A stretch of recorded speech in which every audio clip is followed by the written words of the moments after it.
새 생명 주옵소서. 참되신 사랑의 언약 어길 수 있사오려. 오늘의 흡족한 은혜 주실 줄 믿습니다. 가물어 메마른 땅에 단비를 내리시듯 성령의 단비를 부어 새 생명 주옵소서. 아멘. 나의 갈 길 나가도록 384장입니다.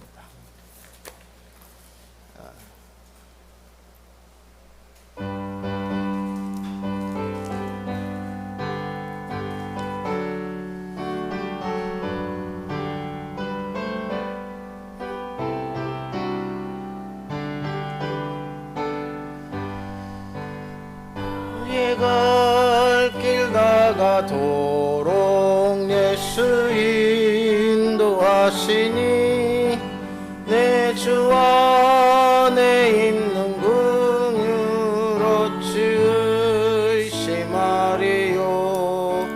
믿음으로 사는 자는 하늘 위로 받겠네. 무슨 일을 만나든지 만사 형통하리라. 무슨 일을 만나든지 만사 형통하리라. 나의 갈 길 나가도록 예수 인도하시니 어려운 일 당한 때도 족한 은혜 주시네. 나는 심히 고단하고 영혼 매우 가라나 나의 앞에 반석에서 샘물 나게 하시네. 나의 앞에 반석에서 샘물 나게 하시네. 나의 갈 길 나가도록 예수 인도하시니 사랑 어찌 큰지 말로 할 수 없도다. 성령 감화받은 영혼 하늘 날아갈 때에 영영 부를 나의 찬송 예수 인도하셨네. 영영 부를 나의 찬송 예수 인도하셨네.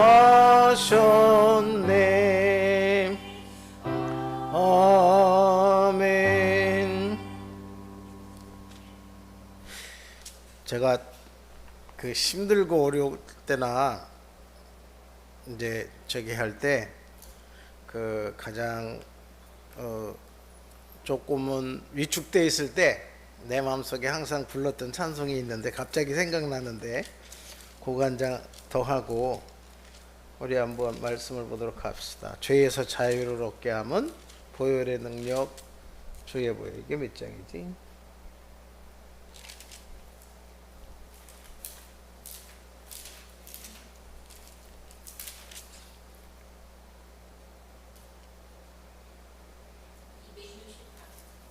예, 268장입니다. 이거 하고 기도하겠습니다.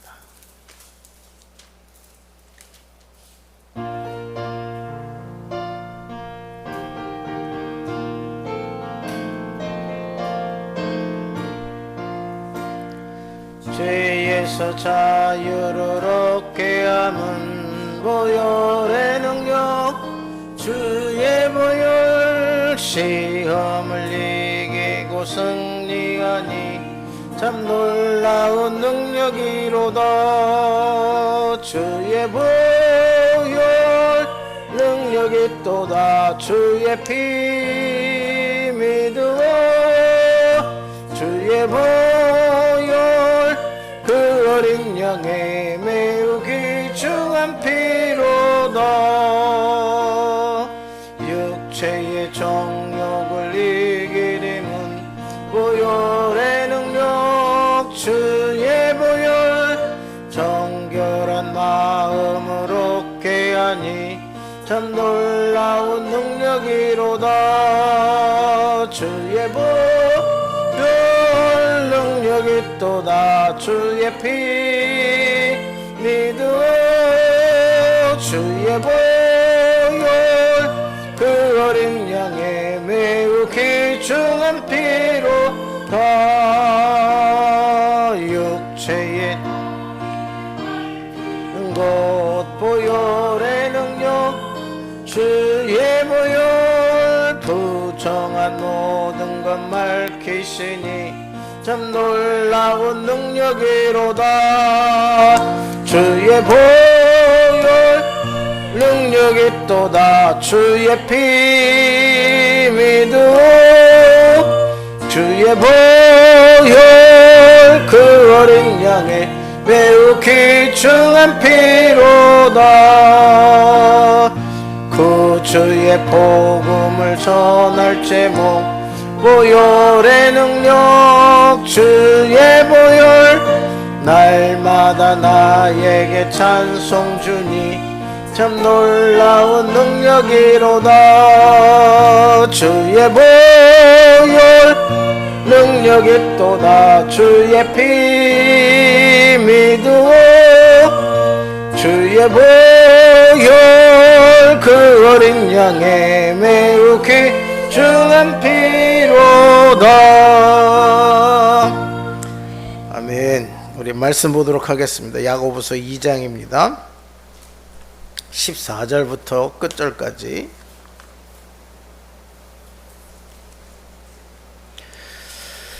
26절까지 우리 교독하십시다. 14절서부터 26절 야고보서 2장. 형제들아 만일 사람이 믿음이 있노라 하고 행함이 없으면 무슨 유익이 있으리요. 그 믿음이 능히 자기를 구원을 하겠느냐. 너희 중에 누구든지 그에게 이르되 평안히 가라 덥게 하라 배부르게 하라 하며 그 몸에 쓸 것을 주지 아니하면 무슨 유익이 있으리요. 어떤 사람은 말하기를 너는 믿음이 있고 나는 행함이 있으니 행함이 없는 내 믿음을 내게 보이라. 나는 행함으로 내 믿음을 내게 보이리라 하리라.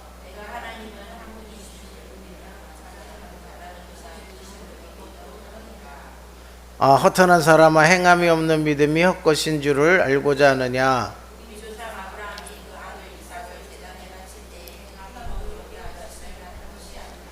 내가 보거니와 믿음이 그 행함과 함께 일하고 행함으로 믿음이 온전케 되었느니라.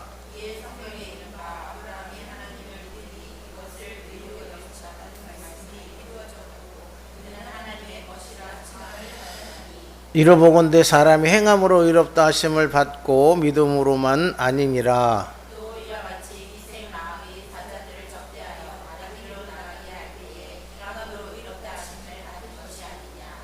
다 같이요. 영혼 없는 몸이 죽은 것 같이 행함 없는 믿음은 죽은 것이라. 아멘. 기도합시다. 하나님 고맙습니다.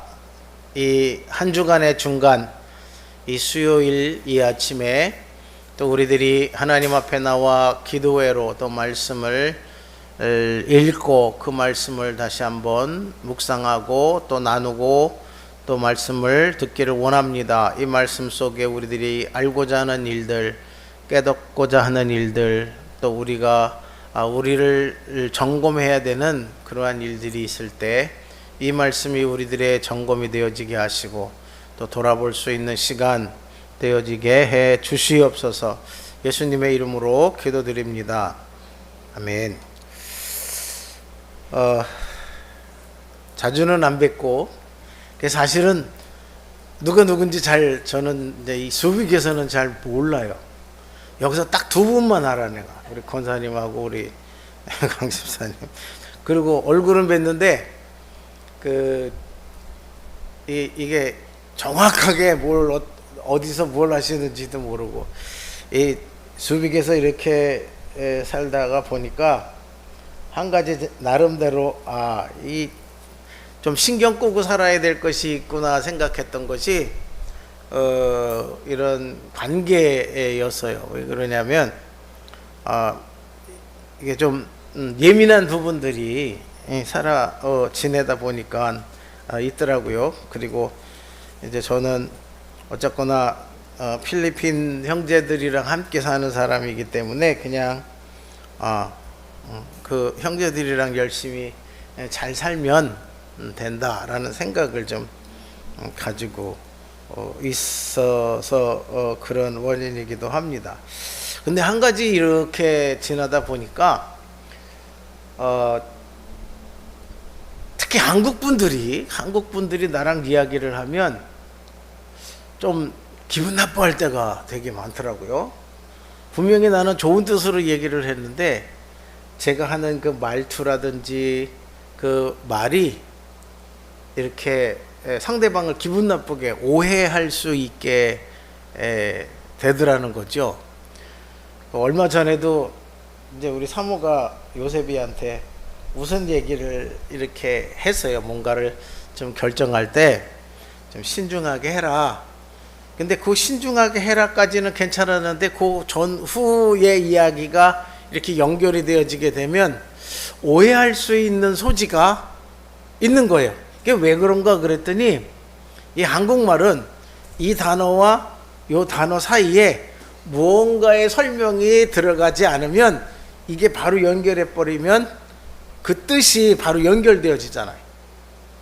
이게 한국말 나 제대로 잘 하나 모르겠는데 하여튼 그래서 이게 중간에 설명이 없다 보니까는 오해가 돼서 아들은 아들대로 엄마는 엄마대로 아들한테 괘씸하다 그러고 아들은 엄마한테 섭섭하다 그러고. 근데 그 원인이 뭘까를 보니까 한국말을 많이 안 해서 그렇더라고요. 이 어떤 거를 표현할 때 우리 한국말은 단순하게 아름답네 요것만 가지고 되어지는 게 아니라 그 아름답다고 하는 표현을 수십 가지로 이렇게 표현할 수 있잖아요. 어떠한 것을 설명을 하더라도 그것이 이제 엄청나게 이렇게 부드럽게 아니면 딱딱하게 아니면은 기분 좋게 아니면 좀 경고성 발언으로 똑같은 거 가지고도 여러 가지 표현을 할 수 있더라고요. 근데 그것이 이렇게 그런 것을 사용하는 그 세계에서 살지 않다 보니까 좀 많이 부족해지는 것 같아요. 맨 처음에는 이 설교를 할 때 한국에서 그 다음서부터는 내가 이제 어떤 한국 설교를 해달라 그러면 위축되는 것 중에 하나가 한국에서는 아유 선교사님 수고 많으셨고 은혜 많이 받으셨어요. 그래서 그거를 이제 진짜 설교 잘한 줄 알고 그런데 나 설교한 그 녹화본을 줘서 내가 그걸 들었는데 사실은 그거를 끝까지 못 든 적이 있어요. 그리고서는 이제 그런 걸 줄 때마다 계속 점검을 하는데 야 설교를 저 따구로 하냐 내지는 표현을 설교를 할 때 말에 한국말 표현을 왜 저렇게 했을까 이걸 내가 직접 했을 땐 모르겠는데 이제 이게 내가 설교한 얘기를 듣고 보니까 이게 서론 본론에서 뭐 이렇게 관사 부사 뭐 이런 거 막 띄고 이렇게 한 것들이 참 많이 있더라고요. 그래서 이유가 뭐냐면 혹시 그런 일이 있어도 잘 알아서 들어주시라 하는 부탁을 드리는 거예요. 믿음에 대한 이야기를 우리가 좀 한번 생각해 보고 싶었어요. 왜 그러냐면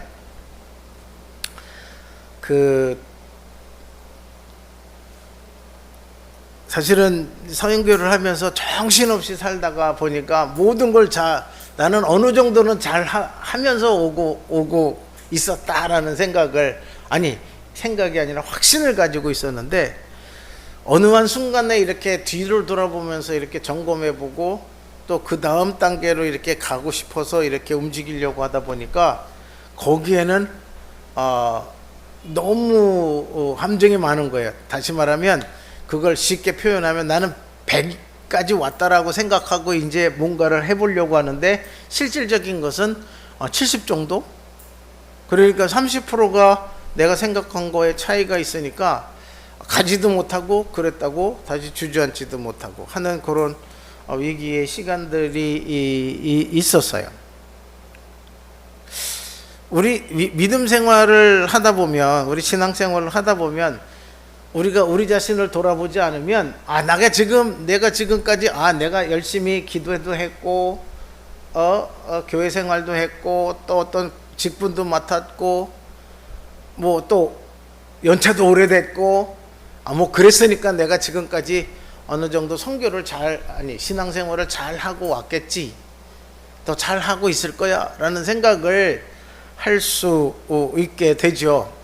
근데 종종은 한 번은 나 자신을 돌아볼 수 있는 시간이 있어야 된다고 생각을 그래서 해봤습니다. 복음서에서도 어떤 부자 청년의 얘기가 나오죠. 분명히 그는 좋은 크리스찬이었고 교회에서 열심히 충성하는 청년이었어요. 왜 그러냐면 이 청년이 예수님께 내가 어떻게 하면 영생을 얻을 수 있겠습니까? 라고 물어보니까 너는 계명을 잘 지켜야 된다.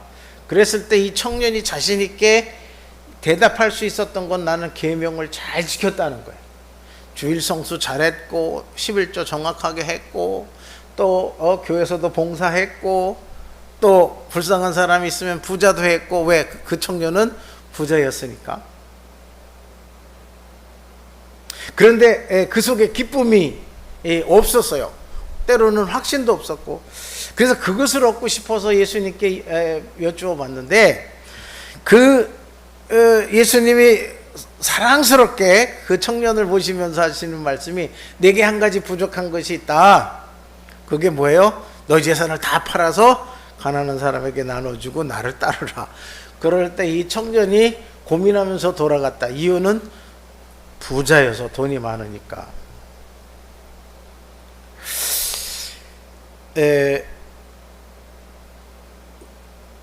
우리들이 그 속에서 나름대로 저와 여러분 스스로가 생각하고 또한 점검해 봐야 될 것이 뭐냐면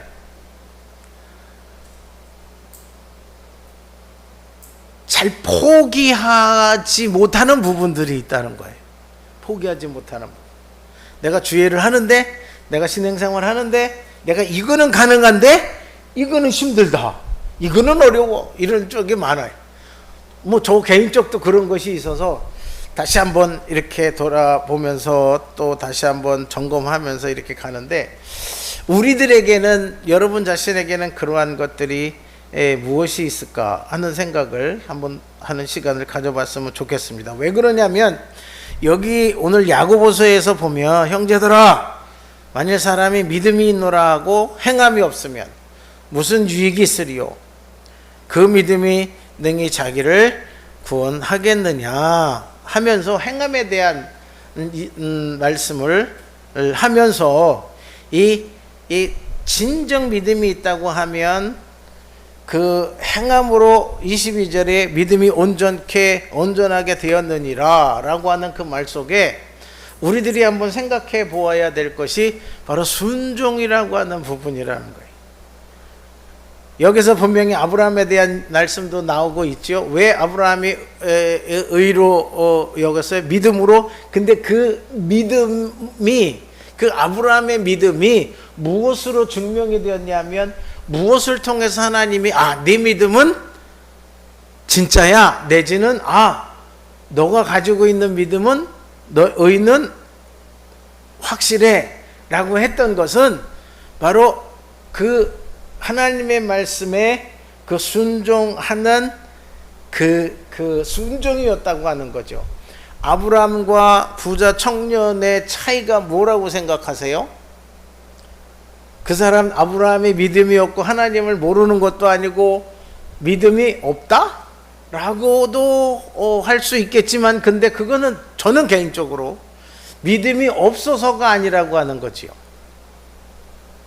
우리들의 삶 속에 저와 여러분들의 삶을 하면 우리들은 다 믿음이 있는데, 그렇다고 해서 온전한 믿음을 가지고 사느냐는 거예요. 우리가 온전하게 하나님을 쫓아가냐고 하는 거죠. 때로는 알면서도 넘어가고, 알면서도 죄를 짓고, 이거는 하지 말아야 되는데, 그러고 할 때도 많이 있다고 하죠. 그렇다고 하면 그런 것들을 믿음과 좀 반한 삶을 살아갔다고 해서 우리가 진짜 믿음이 없느냐? 그런가요? 아니라는 거예요. 저는 여기서 이 행함과 그 믿음, 그래서 그걸 다시 바꾸면 믿음의 순종에 관한 부분을 한번 생각해 보고 싶다고 하는 거죠. 근데 가장 중요한 것이, 우리 예수 믿는 사람들이 또 그것을 오래 한 사람일수록 우리가 조심해야 될 부분이 있는데, 그거를 저는 요렇게 표현을 해봤어요. 무감각한 거. 이 무감각이라고 하는 건 진짜 위험하다고 생각을 합니다. 무감각. 분명히 위험해. 분명히 위험한데 그걸 위험한지 몰라. 그러다 보면 우리에게 어려움이 있게 되죠. 그 무감각은 내가 진짜 몰라서도 그럴 수 있지만, 이 무감각이라고 하는 건 내가 알아. 그것이 어떤 것인지도 아는데 그것을 진짜 못 느끼는 거예요. 이 한센병 환자들이 진짜 발병을 하게 되면 이 감각이 없어진다고 그러잖아요. 그래서 뜨거운 거를 들어도, 어떤 피를 흘려도 그걸 직접 눈으로 보기 전에는 내가 여기 되었네 아니면 잘렸네 이거를 모른다고 하잖아요. 이게 무감각한 거예요. 그러니까 그 무감각이 하면 어떤 부분에서는 내가 지금 죽어가고 있어도 그것을 못 느끼고 그냥 내가 죽는구나 생각도 못한 가운데서 그냥 죽어버리는. 그래서 저는 이 야고보서 2장에 있는 이 말씀을 가지고 믿음이 있냐 없냐 이거를 논하기보다는 우리들이 가지는 이 무감각한 신앙생활을 조심하자라고 하는 거죠. 창세기에 소돔과 고모라 사건이 있습니다. 여러분들이 잘 알다시피 이 하나님이 사자를 보내서 아브라함의 조카인 이제 롯을 구하게 되죠.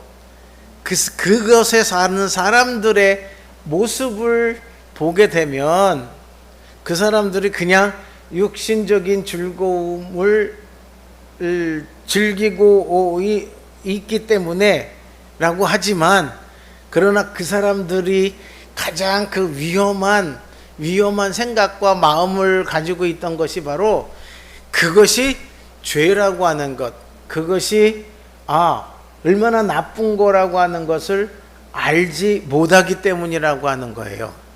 가장 그 끔찍하고, 가끔 가다가 TV에서 보게 되면 그 흉악범들이 나와서 얘기를 하는데, 범죄를 저지르고 잡혀서 얘기하는데, 진짜 놀라운 것은 그들이 자기가 한 일이 얼마나 심각한 건지를 깨닫지 못하고 있더라고 하는 거죠. 무감각이라고 하는 사실입니다. 여기에서는 산 믿음과 죽은 믿음이라고 이야기를 하지요. 그냥 무감각하다고 하는 부분은 죽었다라고 얘기할 수도 있죠. 우리가 코로나를 보면서 지금은 어떠세요, 여러분? 우리 마스크 안 쓰고 있잖아요. 그 이유가 뭘까요? 여러 가지 이유가 있을 겁니다. 이제 면역력도 생기고 백신도 맞았으니까 이제는 좀 괜찮을 거다. 또 이 바이러스가 생리상 맨 처음에는 독성이 있고 우리가 면역력이 없어서 치명적이었는데, 요게 지금 면역력도 생기고 이 바이러스의 저기도 약해지고 그러다 보니까 이제는 감기처럼 그러다 보니까 지금은 그것이 없어진 것은 아닌데 우리는 마스크 점점 벗고 저 자신도 어떤 부분에서는 그게 좀 경계를 느슨한 무감각이라고 이야기를 할 수가 있다고 하는 거죠. 나는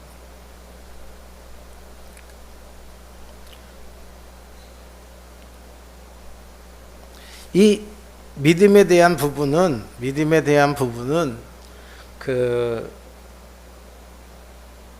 일단은 죽은 믿음이 없는 것과 믿음이 있다고 하는 건 가장 중요한 건 첫째는 내 안에 예수 그리스도를 확실히 믿느냐 없느냐는 차원에 대한 부분인데 이건 구원과 연관된 거고 우리는 그 단계를 넘어서 이제 우리가 가지고 또 생각해 보아야 될 수 있는 것은 어떤 부분에서 이제 일할 수 있는 믿음, 일할 수 없는 믿음, 아니면 큰 믿음과 작은 믿음, 뭐 이런 정도로 한번 생각을 해 보겠습니다. 왜 그러냐면 우리가 알고도 그것을 지킬 수 없다고 하는 것, 내가 이거는 하나님 앞에서 해야 되는데, 내가 하나님 앞에 지켜야 되는데, 그것은 우리 안에 믿음이 있었고 또 성령이 내 안에서 말씀하고 계신 것을 알고 있다고 하는 거죠. 그런데 그것을 지킬 수 없는 것, 그럼 부자 청년이 믿음이 없기 때문에 고민하고 돌아간 것은 저는 아니라고 본다 그랬어요. 여기에서 보면 그 예수님의 말씀을 듣고 그것을 순종할 수 있는 그런 영적인 힘이 있냐 없냐 라고 하는 거죠. 예수님의 제자들이 예수님이 선생님이고 구세주인 것, 메시아인 것을 몰라서 도망간 건 아니라고 저는 확신을 해요. 베드로가 3번 부인하리라 해서 부인한 게 예수님을 몰라서가 아니라 그때 당시 베드로가 가지고 있었던 그 믿음, 그 마음의 상태가 그런 엄청난 사건이나 이 위협을 감당할 수 없기 때문에 그렇다는 거예요. 여러분들이 믿음이 없어서가 아니라 그런 어떤 환경 속에서 오는 또 내 안에서 일어나고 있는 이런 모든 일들이 내가 그걸 감당할 수 있을 때, 말씀으로 감당할 수 있고 내가 믿는 믿음으로 감당할 수 있으면 큰 문제가 없는데, 그 말씀으로 감당할 수 있는 힘이 없기 때문에 좌절하고 넘어지고 포기하고 돌이키고, 그리고 하나님을 떠나 있고, 교회를 떠나 있고, 이런 일들이 생긴다고 하는 거죠.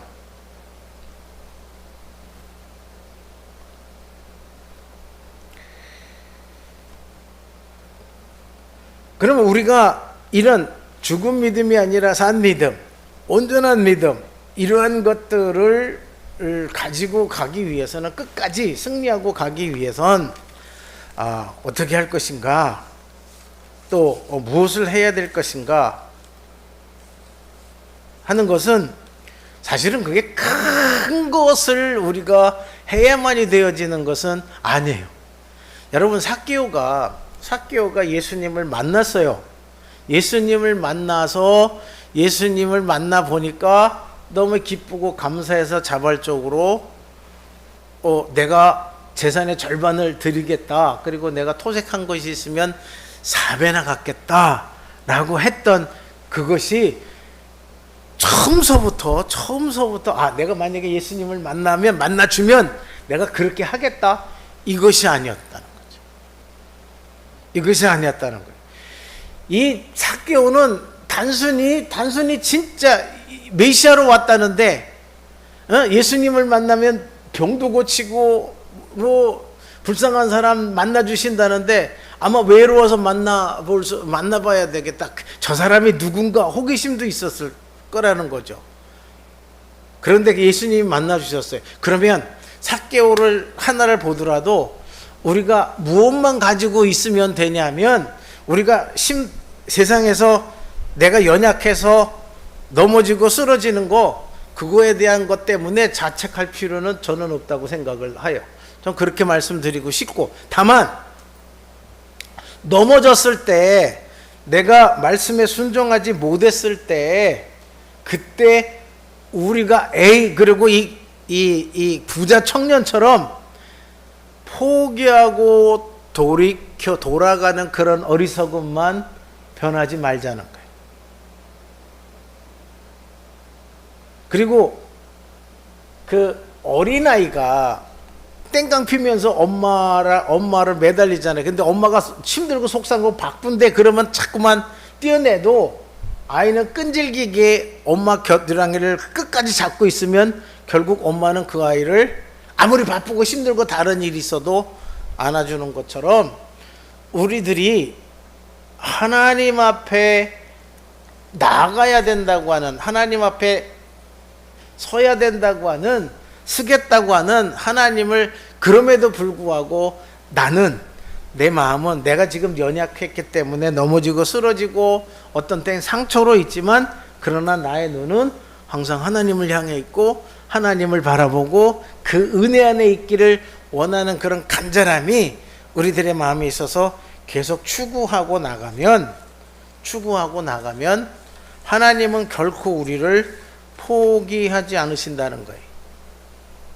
뭐 그런 어떤 그 믿음이 행함으로 되어지는 것이 이렇게 막 위대한 것일 수도 있죠. 아브라함과 같이 정말 모든 걸, 내가 내 생명보다 더 귀한 걸 포기할 수 있는 그런 큰 믿음이 없다고 할지라도, 우리는 그 비록 지금 연약한 믿음이고 또 이 산 믿음이 아닌, 그냥 큰 믿음이 아니고 극히 적은 믿음이라고 할지라도, 그 믿음 안에서 우리가 바라봐야 될 것, 또 찾아가야 될 것을 또 붙잡아야 될 것, 이러한 것들을 끝까지 잘 붙잡고 가기만 하면 하나님은 우리들에게 결국은 위로와 힘을 주신다고 하는 사실을 우리들은 꼭 기억했으면 좋겠어요. 이 솔로몬이 예루살렘 성전을 다 지어놓고요, 하나님 앞에 혼자 들어가서 기도를 해요. 하나님, 이제 아름답게 이 성전을 지어놨는데 이 성전을 통해서 우리 이민족이, 우리 백성이, 우리 가정이 축복받기를 원합니다 라면서 기도를 하는데, 그 두 가지를 놓고 기도를 했어요. 하나님, 우리 백성이 이 성전 안에서 예배하고 기도할 때 하나님 들어주세요. 또 한 가지는, 하나님, 우리 백성이 이 성전에 올 수 없어서 이 성전을 향해서 기도할 때 하나님 그 기도까지도 들어주세요. 그리고 축복해 주세요. 그 기도가 마쳤을 때 하나님이 약속하신 건, 이스라엘 백성이 그 성전 안에 있든 밖에 있든 그들의 마음이 성전을 향해 있다고 하면, 그들의 마음이 하나님을 향해 있다고 하면, 그래서 나를 부른다고 하면 나는 반드시 그 부름에 응답할 거라고 하는 약속을 솔로몬에게 해 주신다고 하는 거죠.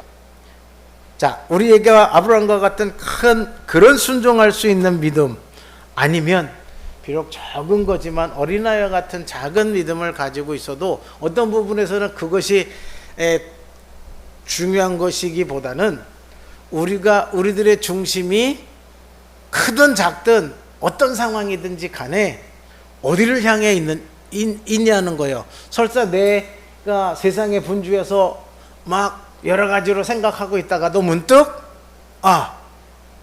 그리고 나의 마음과 생각을 하나님과 주파수를 맞출 수 있다고 하면, 여러분들의 마음이 지나가다가 그리고 잠깐 틀어서 이곳에 와서 잠깐 1, 2분이라도 기도하는 그런 수고, 그런 노력, 그러한 힘씀, 이것이 있다고 한다고 하면 우리의 믿음은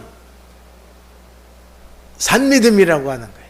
우리의 믿음은 하나님이 보실 때 잘했다, 멋있어 라고 할 수 있는 그런 믿음이라고 하는 거죠.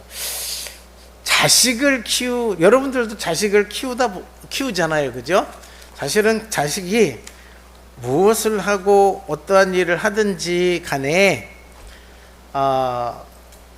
자식이 하는 일들 속상하게 나쁜 일 아니면 부모에게 큰 위로가 되더라고요. 그냥 말 한마디나 아니면 어떤 큰 거를 한다든지, 뭐 지금은 컸으니까 뭐 이렇게 물질로나 또 여러 가지로 또 할 때도 큰 기쁨이었지만, 그러나 어린아이가 그래도 조용히 와가지고 다리가랑에 꼭 껴안고 엄마 사랑해요 라고 했을 때 느껴지는 그 기쁨과 은혜, 그 기쁨과 행복 있죠?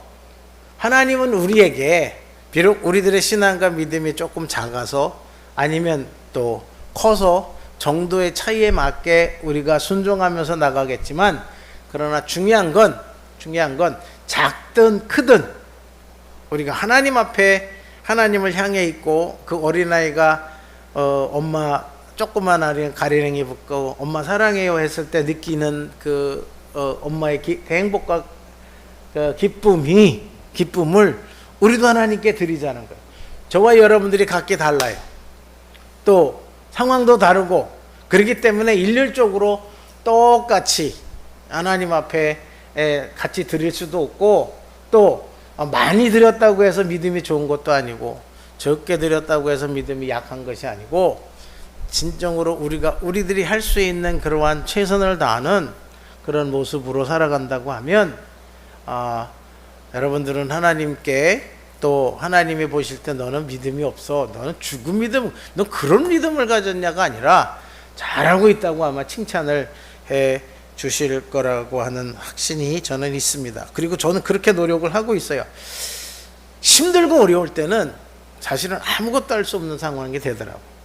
기도도 안 되고, 내가 여러분들에게 전에 그 얘기 했나요? 이 선교사에게, 목사에게 가장 두려운 날이 언제인 줄 아세요? 토요일. 정상적으로 건강할 때 영적으로나 이런 걸 준비할 수 있는 상황이 되면 괜찮은데, 내가 너무 힘들고 어려워서 내가 어떤 일도 할 수 없을 때, 그때 가장 힘들고 두려운 날이 토요일이에요. 왜냐하면 주일날 설교를 해야 되는데 설교 준비가 안 되니까. 그런 고통이 있을 수도 있어요. 그럼에도 불구하고, 그러니까 제가 이야기하고 싶은 건, 그렇게 힘들고 우리가 신앙과 믿음이 바닥에 있다고 할지라도 뭘 잊지 말자. 그 상황에서 어린아이가 엄마의 가랭이를 붙잡고 뭐 하듯이, 엄마 사랑해 하듯이 하나님을 향해서 있는 그곳에서 하나님을 바라보고 하나님을 향해 나의 고백을 드린다고 하면, 하나님은 엄마가 어린아이를 그 사랑해라고 하는 이야기를 듣고 행복해서 안아주듯이 하나님이 우리를 안아주실 것이고, 하나님이 우리를 더 이끌어 주실 것이고, 결국은 우리를 승리하게 하실 거라고 하는 사실이 이 성경에 있고, 또 그런 삶이 우리들에게 있어질 줄 믿습니다. 가장 힘든 시간 2시간이 앞으로 저에게는 남았어요. 여러분들이 기도를 해주시고요. 그 다음에 여러분과의 만남을 통해 또 주시는 하나님의 은혜를 한번 기대하고 또 잘 최선을 다해 나눠보도록 하겠습니다. 우리 다 같이 한번 통성으로 기도해 보겠습니다. 우리는 큰 믿음, 작은 믿음, 큰 의미는 없습니다. 큰 믿음을 가진 사람이 적게 하면 하나님이 진노하실 것이고, 작은 믿음이라고 할지라도 그 믿음대로 순종하면 하나님은 반드시 기뻐하실 거예요. 그래서 성경에 예수님이 보시면서 부자가 내는 연보와 가난한 과부가 내는 그 헌금의 차이를 말씀해 주셨잖아요. 저와 여러분들은 하나님 앞에 동등하고 여러분들에게 주신 믿음의 차이가 있지만 그러나 그 믿음의 차이만큼 순종하고 나아가야 하나님은 여러분들을 칭찬하실 것이고 인정할 거라고 하는 거 기억하시고, 나는 연약해 그거 가지고 주눅 들지 말고 그거 가지고 난 뭔가 하려고 하는 걸 포기하지 말고 여러분들이 하실 수 있는 선에서 최선을 다하는 그런 하나님 앞에 좋은 하나님의 일꾼 되시기를 바라는데, 우리 한번 하나님 앞에 이런 다짐의 기도했으면 좋겠어요. 하나님, 내가 가지고 있는 신앙과 믿음 속에 하나님을 향한 사랑을 최대한 나타낼 수 있게 해달라고 하는 기도를 오늘 잠깐 하고 제가 마무리 기도하고 주기도문으로 마치도록 하겠습니다. 다 같이 기도하겠습니다. 사랑이 많으시고 자비로우신 하나님, 통성으로 기도해요. 오늘도 이렇게 함께 하신 하나님 감사합니다. 오늘도 우리들에게 주신 말씀을 통해 하나님의 큰 은혜와 사랑이 있기를 원합니다. 우리들에게는 각기 다른 믿음이 있습니다. 구원의 믿음이 아니라 우리들이 하나님 앞에 살아갈 때 필요한 그런 믿음입니다. 얼마만큼 하나님 앞에 큰 믿음을 가지고 순종할 수 있는 그 힘이 있는지가 우리들에게 중요합니다. 하나님, 아브라함과 같은 믿음도 있고 또 어린아이와 같은 믿음도 있습니다.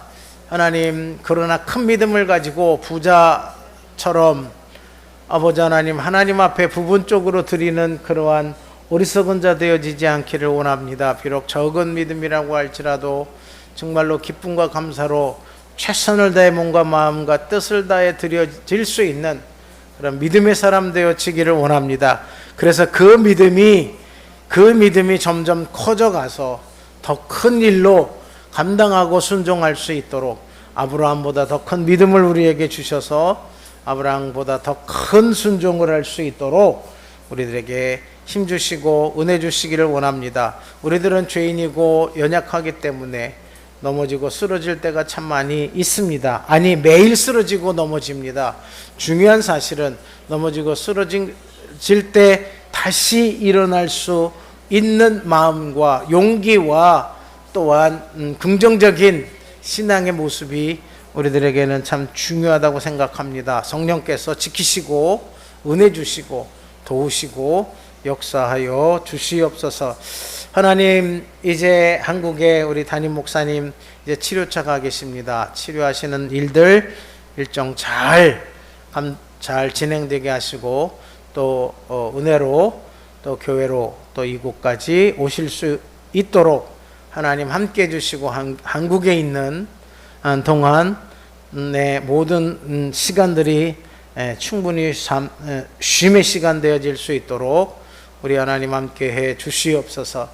하나님, 오늘 함께한 귀한 믿음의 식구들 일일이 기억하여 주시고 정말로 하나님 마음속의 신앙적인 갈등과 또한 혼돈 없도록 도와주시고 주신 은혜 가운데서 감사하며 잘 감당해 가고 기쁨으로 살아갈 수 있도록 우리 주님 도와 주시옵소서. 하나님, 이국 땅에서 여러 가지로 힘들고 어려운 일들 참 많이 있는데 하나님, 그 속에서 하나님의 인도하심과 또 보호하심과 또 축복하심의 은혜가 있어지게 해 주실 줄 믿습니다. 예수님의 이름으로 기도드립니다. 아멘. 주기도문 하겠습니다. 하늘에 계신 우리 아버지요, 이름이 거룩히 여김을 받으시오며 나라의 마옵시며 뜻이 하늘에서 이루어진 것 같이 땅에서도 이루어지리다. 오늘 우리에게 일용할 양식을 주옵시고 우리가 우리에게 죄진 자를 사준 것 같이 우리 죄를 사해 주옵시고 우리를 시험에 들지 말게 하시며 다만 에게서 구하옵소서. 대가 나라 권사 영광이 아버지께 영원히 있사옵나이다.